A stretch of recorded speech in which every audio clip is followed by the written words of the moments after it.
A war that lasted 13 years just ended, not with a treaty, but with a surrender. A surrender to a river that has ceased to exist in places it once defined. The Rio Grande, the great river of the Southwest, is now a dry, sandy scar running through the middle of New Mexico. And the state's largest reservoir, the heart of its water supply, is dying in plain sight. Elephant Butte Reservoir is currently at 8.0% capacity, and it's projected to fall to just 2% by the end of this summer. Not a shortage, not a restriction, a collapse. So what happens when the water runs out? Who gets what's left? Let me know in the comments what you think the solution is. We read every single one, and a lot of people who watch our videos forget to do one crucial thing. The analytics show most of you watching right now aren't subscribed. If you find this kind of in-depth reporting valuable, you need to subscribe. It is the single most important way to ensure we can keep making these documentaries. So please, hit that button now. It makes a bigger difference than you know. Let's begin. This is a story about a 100-year-old mistake. A mistake written into law, poured into concrete, and now being paid for by millions of people who had no say in the original deal. The central crisis revolves around a single, massive body of water, Elephant Butte Reservoir. When full, it holds over 2 million acre-feet of water. That's more than 670 billion gallons. A vast, shimmering freshwater sea in the middle of the Chihuahuan Desert. Today, nearly all of that is gone. As of late June 2026, its storage sat at a catastrophic 165,452 acre-feet, dropping by nearly a foot every week. The boat ramps are closed. The marinas sit on cracked, sun-baked mud. A vast white bathtub ring stains the canyon walls, a geological scar marking how far the water has fallen. But this is not a story about a drought. It's a story about a debt, an impossible water debt that has finally come due. And on May 26, 2026, the United States Supreme Court delivered the bill. To understand how we got here, you have to go back to an era of unbridled optimism. An era when the American West was seen not as a fragile desert, but as a blank canvas for engineering. In 1916, the U.S. Bureau of Reclamation completed Elephant Butte Dam. For a time, it created the largest irrigation reservoir on Earth, a monument to the idea that with enough concrete and ambition, you could make the desert do anything you wanted. It was an illusion. The entire system was built on a lie. The lie was codified in 1938 with the signing of the Rio Grande Compact. Just like the Colorado River Compact of 1922, it divided the river's water between 3 states: Colorado, New Mexico, and Texas. And just like the Colorado Agreement, it was based on flow measurements taken during an abnormally wet period in the region's history. The compact allocated more water than the river reliably provides. But the Rio Grande Compact had a second, more dangerous flaw: a loophole. It meticulously governed the division of surface water, the water you can see flowing in the river. It said almost nothing about the water underground. And in the desert, that is the only distinction that matters. For generations, when the river ran low, farmers in southern New Mexico, in the Elephant Butte Irrigation District, did what seemed logical. They drilled wells, thousands of them, sinking straws into the vast underground aquifers, the Mesilla and Hueco Bolsons, to water their lucrative pecan orchards and chili fields. What they didn't realize, or what the law allowed them to ignore, was that the river and the aquifer are not separate things. They are one interconnected system. Every gallon of groundwater they pumped was a gallon that never made it back into the Rio Grande, a gallon that never reached the Texas state line. For decades, New Mexico was, in effect, intercepting water that Texas legally believed was theirs. It was a slow-motion theft hidden deep underground. And Texas was watching. In January of 2013, the state of Texas had finally had enough. It filed a lawsuit directly with the U.S. Supreme Court against New Mexico and Colorado. The decade of quiet warnings was over. The water war had begun. Texas's argument was simple. The relentless groundwater pumping by New Mexico farmers was a direct violation of the 1938 Compact. It was stealing the very water that was supposed to flow downstream to farmers in the El Paso County Water Improvement District and to the city of El Paso itself. New Mexico fired back, arguing the compact didn't regulate groundwater, so they hadn't broken the letter of the law. The legal battle dragged on for 13 years, costing taxpayers in both states hundreds of millions in legal fees. It was a brutal, intractable fight over a dwindling resource. As the lawyers argued, the river itself delivered its own verdict. In the summer of 2022, for the first time since the 1980s, a 20-mile stretch of the Rio Grande in Albuquerque ran completely dry. It happened again in 2025. This wasn't some distant agricultural canal. This was the city's primary artery, reduced to a channel of hot sand. Jason Kasuga, the chief engineer of the Middle Rio Grande Conservancy District, was left managing an impossible situation, and he knew 2026 would be even worse.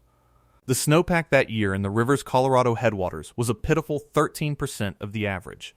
There would be no spring pulse, no surge of meltwater to replenish the system, just sun and wind and evaporation. The situation at Elephant Butte became a state of perpetual crisis. In July 2013, it had crashed to 3% capacity. By late 2025, it was hovering at a new historic low, just 8%. The Great Reservoir was becoming a ghost, and the legal exposure for New Mexico was becoming existential. If the Supreme Court sided with Texas, the state could be on the hook for billions of dollars in damages, a crippling blow to the state's budget. It's a system where everyone followed the rules until the rules stopped making sense and the water was gone. So who's really at fault here? The farmers trying to survive, or the states that signed a flawed treaty a century ago? Let us know what you think in the comments. So New Mexico's governor, Michelle Lujan Grisham, faced a terrible choice. Risk a catastrophic loss in court or negotiate a painful peace. She chose peace. On May 26, 2026, the U.S. Supreme Court formally approved a settlement agreement. The 13-year war was over. In a statement, Governor Grisham framed it as a necessary escape, declaring the settlement meant New Mexicans aren't on the hook for a liability that could have cost billions. Across the border, Texas Governor Greg Abbott declared it a major victory that secured fair water deliveries for Texas farmers and the city of El Paso. Both were right, and both were hiding the true cost. The price of this peace is staggering. Under the terms of the deal, New Mexico must permanently reduce its water use to ensure more of the Rio Grande reaches Texas. The key number is 18,200 acre-feet per year. That is 5.9 billion gallons of water that New Mexico's economy can no longer use. To achieve this, the state must now spend hundreds of millions of dollars buying out water rights from its own farmers, paying them to follow their fields and shut off their wells forever. Pecan groves that have been in families for generations will dry up. Chili farms that define the state's culture will go out of business. To save the river for Texas, New Mexico has to sacrifice a piece of itself. This isn't just a local news story. This is the blueprint for the future of water in America, as cities and states are forced into impossible choices. If you believe these conversations matter, do us a quick favor and hit the like button. And if you have family in the West, share this with them. This is their future too. But the deal only addresses the fight everyone could see, the one over the surface of the river. It does nothing to solve a second, more dangerous conflict happening in total darkness, hundreds of feet underground, a battle between two cities, two nations, with no rules and no referee. While New Mexico and Texas fought over the last drops of the Rio Grande, the city of El Paso was making its own plans. Decades ago, water managers there realized the river was a promise that could not be kept. A booming city of nearly 700,000 people could not base its entire existence on a single, wildly fluctuating desert river. So they pivoted. They turned their attention downward to the massive underground aquifers shared with Mexico. The Hueco and Mesilla Bolsons are not underground lakes. They are vast, deep layers of sand, gravel, and silt saturated with water that accumulated over millennia. For half a century, El Paso has relied on these aquifers for 40 to 50% of its water, a critical buffer against the river's failures. But they were not alone. Directly across the border lies Ciudad Juárez, a sprawling metropolis of over 1.5 million people. Juárez sits on top of the exact same aquifers. It draws nearly 100% of its water from the same underground sponge as El Paso. And here is the truly terrifying part. There is no international treaty governing groundwater between the United States and Mexico. None. While the two nations have agreements for sharing the Rio Grande and the Colorado River on the surface, the water beneath their feet is a lawless frontier. Alfredo Granados Olivas, a senior water researcher at the University of Ciudad Juárez, calls it what it is, a duel straight out of the Old West. The objective, he says, is that the biggest gun wins. Both cities are pumping as fast as they can, a silent, desperate race to the bottom of a shared resource. The consequences of this unregulated duel are already here. Prominent hydrogeologist John Hawley, who has studied these aquifers for decades, has documented the alarming results. By the late 1990s, the water table in the Hueco Bolson had already dropped by nearly 200 feet. The ground itself is sinking as the sediment compacts. And something far more insidious is happening. As the fresh water is pumped out, a sinister geological process called the salt rising phenomenon kicks in. Deep beneath the fresh water lies ancient primordial saltwater, heavier and denser. As the pressure from the freshwater above is removed, this deep brine begins to migrate upward, seeping into the wells. The aquifer isn't just emptying, it's being poisoned from below. Wells that once produced clean drinking water are turning brackish, then salty, then useless. Most people think of a water crisis as the taps running dry. The reality is far worse. It's when the taps still run, but the water that comes out is undrinkable. So what do you do when the river is gone and your emergency backup aquifer is turning to salt? Do you surrender? Evacuate the city? El Paso chose to fight. Not with lawyers, but with engineering so audacious it borders on science fiction. Scott Reinert, the water resources manager at El Paso Water, oversaw a radical pivot. The city embraced a strategy called conjunctive use, a complex blend of every possible water source, the failing river, the depleting aquifers, and two new sources built from scratch. Their first move was to turn a problem into a solution. They looked at the brackish, salty groundwater being pulled up by the salt rising phenomenon, water that would ruin crops and be unsafe to drink, and decided to purify it. They built the K. Bailey Hutchison Desalination Plant, the largest inland desalination facility in the United States. It can produce 27.5 million gallons of pure drinking water every single day from water that was previously considered worthless. It's an industrial-scale lifeline, turning a geological threat into a new reservoir. But even that wasn't enough. They knew they needed a truly drought-proof source, one that didn't depend on rainfall, rivers, or finite aquifers. So they turned to the one source that a city never runs out of, its own sewage. On February 27, 2025, El Paso Water broke ground on the Pure Water Center, a $295 million facility designed to do something that makes most people deeply uncomfortable. It will take raw wastewater, run it through an advanced multi-stage purification process, and pipe it directly back into the city's drinking water supply. This isn't toilet to lawn, this is toilet to tap. When it comes online in 2028, it will be the first large-scale direct-to-distribution potable reuse plant in the nation. There is no reservoir, no river, no aquifer in between. Just a pipeline from the treatment plant straight to your house. It's a psychological leap as much as an engineering one. And for El Paso, it is no longer a choice. It is a necessity. Las Vegas recycles its water by returning it to Lake Mead, but El Paso is going a step further, closing the loop entirely. It's an extreme solution for an extreme problem. I know we already mentioned this, but if you've watched this far, you're obviously invested in the story. We're a small, independent team, and the truth is, every single subscription makes a real, tangible difference to our ability to operate.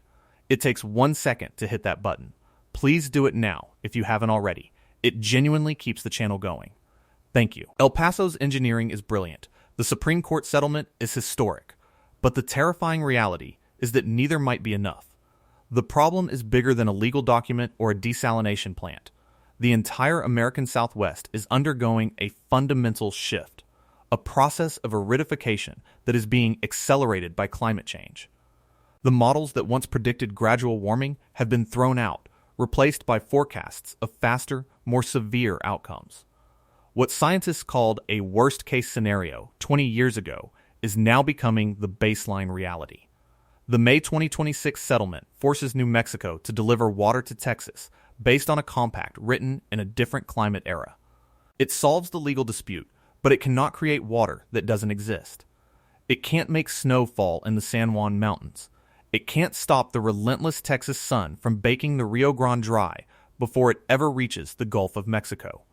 And Elephant Butte Reservoir is the ultimate testament to that physical reality. It's shallow. Sprawling design is an evaporative nightmare in the Chihuahuan Desert. When full, it can lose up to 250,000 acre-feet of water to evaporation alone in a single year. That's more water than is currently left in the entire lake. The system is now losing more water to the sky than it holds in reserve. El Paso's technological fortress provides a powerful defense, but it's not invincible. Desalination is incredibly energy-intensive, requiring a massive carbon footprint to run the high-pressure pumps. As energy costs rise, the cost of that water will rise with it. Direct potable reuse is a closed loop, but it's a loop that depends on having a large population to create the wastewater in the first place. It is a brilliant strategy for a stable or growing city. It is a vulnerable one for a region facing long-term economic decline driven by the very water scarcity it seeks to solve. The story of the Rio Grande is no longer a cautionary tale about the future. It's a dispatch from the present. The river is dry. The Great Lake is at 8% and plunging towards 2%. The legal war is over, but the war against physics and climate has just begun. New Mexico is being forced to dismantle its agricultural economy to pay a water debt it can't afford. El Paso is drinking its own recycled sewage to survive. They didn't just accept defeat. They engineered their way into a new reality. But the question that haunts the entire valley, from the dry riverbeds of Albuquerque to the high-tech treatment plants in El Paso, is a simple one. Did they save themselves? Or did they just build the world's most expensive life support system for a patient that is already gone? The settlement is signed. The pipes are running. But somewhere in the mountains of Colorado, the snow is not falling.